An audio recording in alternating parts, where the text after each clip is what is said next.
नमस्कार दोस्तों, हमारे YouTube चैनल में आपका स्वागत है। चलो कहानी को शुरू करते हैं।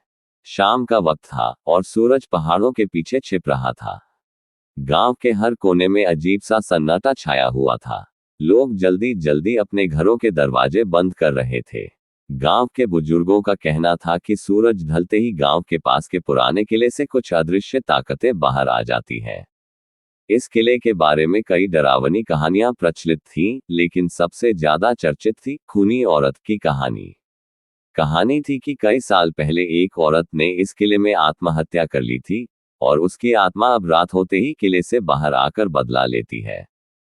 कहते हैं कि जिस भी इंसान ने रात के वक्त किले के पास जाने की कोशिश की, वो कभी वापस नहीं आया। उस रात गांव के 3 दोस्त राहुल, अमन और विजय, जिन्हें इन पुरानी कहानियों पर यकीन नहीं था, उन्होंने इस रहस्य को सुलझाने का फैसला किया। उन्होंने किले में रात बिताने की ठानी ताकि सच और अफवाह में फर्क कर सकें। तीनों ने तय किया कि वे आधी रात को किले के अंदर जाएंगे। रात के 11 बजे थे जब तीनों दोस्त गांव के बाहर किले की तरफ बढ़ने लगे। रास्ते भर सन्नाटा था और हल्की ठंडी हवा बह रही थी, जिससे वातावरण और भी डरावना लग रहा था। जैसे ही वे किले के दरवाजे के पास पहुंचे, उन्हें कुछ अजीब महसूस हुआ। दरवाजा खुला हुआ था और अंदर से हल्की लाल रोशनी आ रही थी, जैसे कोई लालटेन जल रही हो। राहुल ने हिम्मत दिखाए और सबसे पहले कदम रखा, फिर अमन और विजय उसके पीछे पीछे चलने लगे। किले के अंदर का माहौल बेहद भयानक था।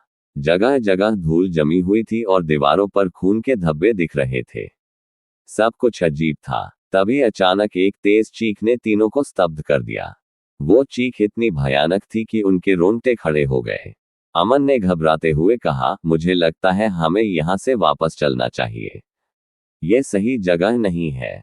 लेकिन राहुल ने उसे रोका, अरे यार, ये सब हमारे दिमाग का वहम है। हम यहाँ आए हैं सच जानने, तो अब डर के पीछे हटना बेवकूफी होगी। तीनों आगे बढ़ते रहे। चलते चलते वे एक बड़े हॉल में पहुंचे, जहां दीवारों पर जलते हुए मशालें थीं। वहां उन्हें किसी के रोने की आवाज सुनाई दी। आवाज उस हॉल के कोने से आ रही थी, जहां एक परछाई सी दिख रही थी। विजय ने हिम्मत करके उस दिशा में कदम बढ़ाए, लेकिन जैसे ही वह करीब पहुंचा, परछाई हवा में घुल गई और रोने की आवाज बंद हो गई। अचानक ही कमरे में ठंडी हवा का झोंका आया और मशालें बुझ गईं। चारों ओर घना अंधेरा छा गया।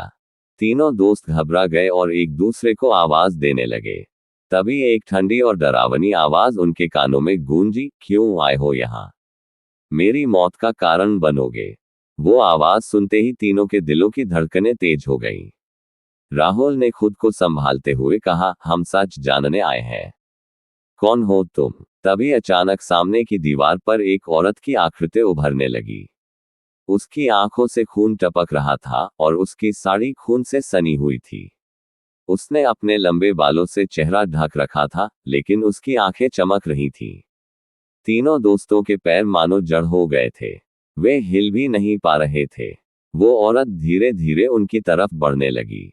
विजय ने कांपते हुए पूछा, तुम क्या चाहती हो? औरत की आवाज में दर्द था, मैं इंसाफ चाहती हूँ। मैं इस किले की रानी थी और मुझे मेरे ही महल में मार दिया गया था। मेरा खून करने वाला अब तक सजा से बचा हुआ है। हर साल मैं किसी की बलि लेती हूँ ताकि मेरा बदला पूरा हो सके। राहुल ने डरते हुए कहा, लेकिन हम तुम्हारा कोई दोषी नहीं है। हमें छोड़ दो। औरत ठहाका मारकर हंसी, तुम्हारे पास अब कोई चारा नहीं है। जो एक बार इस किले में आता है, वो जिंदा बाहर नहीं जाता। तीनों दोस्तों ने जान बचाने के लिए भागने की कोशिश की, लेकिन जैसे ही वे हॉल के दरवाजे की तरफ बढ़े, दरवाजा खुद ब खुद बंद हो गया। चारों तरफ से हवा की तेज आवाजें गूंजने लगी और वो औरत अचानक से गायब हो गई। राहुल, अमन और विजय बुरी तरह